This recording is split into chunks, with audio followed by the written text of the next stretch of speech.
তো গাইস আজকে আমি আপনাদেরকে শেখাতে চলেছি কিভাবে বিয়ার র্যাঙ্কে যে কোনো গান দিয়ে হেডশট মারবেন। আপনি আজকে ভিডিও দেখার পরে আপনি চাইলে লঞ্চ প্যাড দিয়ে হেডশট মারতে পারবেন। তো গাইস আপনারা এই ভিডিও দেখার পর অবশ্যই তার হেডশটগুলো মারতে পারবেন, কিন্তু আপনারা এই ভুলটা করতে পারবেন না। সেটা হইতেছে যে রক এফএম, সানসেনজো, সয়টু কিল এগুলাকে চ্যালেঞ্জ করা যাবে না, কারণ তারা হচ্ছে অন্য মাপের প্লেয়ার আর আমরা হচ্ছে অন্য মাপের প্লেয়ার, কারণ আমরা অত্যন্ত ভালো প্লেয়ার।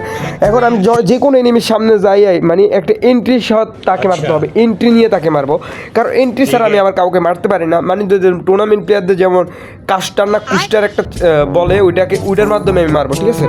এখন আমাদের লুট করতেছি, দুইটা এনিমি আমার কাছে আসতেছে, দুইটা এনিমি মনে আমার কাছে আসতেছে, হেডলেস মারে আমার বটলারা, হেডলেস মেরে আমার কাছে আসতেছে বটলা। আজকে তো খবর আছে বটলারা একবার মাইরা মুইরা, আমি তো হেডশট চ্যালেঞ্জ করতেছি, ওরা হয়তো বা জানেই না।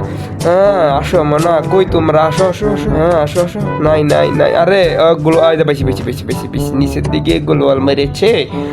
এখন আমাদের এন্ট্রি নিতে হবে এই মুহূর্তে। সাজ্জাদুল গেমিং এর এন্ট্রিটা জাস্ট একবার দেখুন, সামনে কি আছে দেখার টাইম নেই, একবার এন্ট্রিটা দেখা লাগবো না, এন্ট্রিটা দেখা লাগবো না। বারা একটার তো হেডশট মারছিলাম আমি, আরেকটা করতে আইলো বা। তো গাইস প্রথম ম্যাচটা আমাদের জন্য ছিল ট্রায়াল ম্যাচে আপনারা হয়তো অনেকেই জানেন যে ছোটোখাটো ভুল হয়ে থাকে, মানে সব সময় হেডশট তো মারতে আর মন চাইবো না, এনিমিটার আমি মাইরে দিতে পারতাম কিন্তু ইচ্ছে করে মারিনি। এই যে একটা এনিমি না হেডশট না বডি শট দিয়ে নক করেছি, আরে বডি হেডশট লাগা নাকি, আমার বডি শট মারলেই তো হয়।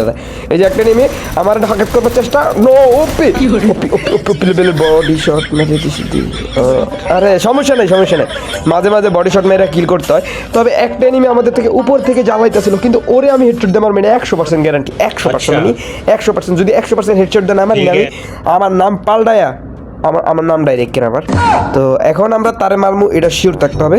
এখন এনিমিটার তো আমি দেখতেছি না, কিন্তু এই যে আমি স্নাইপার দিয়ে ওর হেডশট মেরে দিতাম, ওই যে এদিকে আয় পড়ছে।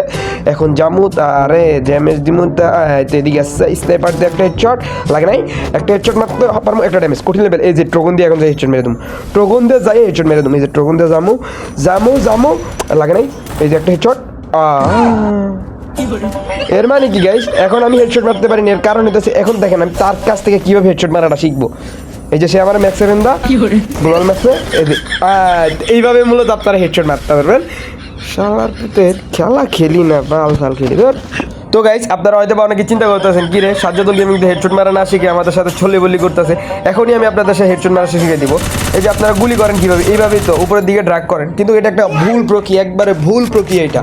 তো এখন আমি আপনাদেরকে একবারে সঠিক প্রক্রিয়াটা শিখিয়ে দিব, যা দেখার পরে আপনি কোনোদিন মনে হয় না বডি শট মারতে পারবেন, শুধু হেডশটই মারতে পারবেন, এটাই আমি আশা করতেছি। তো চলেন এখন আপনাদেরকে শিখাই। এখন মূলত প্রথমত আপনাকে এটা করতে হবে যে প্রথমে ড্রাগটাকে উপরের দিকে নেবেন, উপরের দিকে নেওয়ার পর আস্তে আস্তে গুলি করতে নিচের দিকে আসবেন। এই যে হেড লাগা শুরু হয়েছে, মানে কি রিলোডে পড়ছে, এই যে আবার মারবো, মানে সব হেড লাগবে, সব কিছুটা বডি লাগবে কিন্তু সব হেড লাগবে, এটা শিওর থাকতে হবে। মানে উপরের থেকে নিচের দিকে আসলে আপনার হেড লাগা শুরু হবে। তো গাইস মূলত এটাই হচ্ছে আসল টিপস অ্যান্ড ট্রিক্স। এই টিপস অ্যান্ড ট্রিক্স ফলো করে আপনারা হেডশট মারতে পারবেন, এটা অবশ্যই।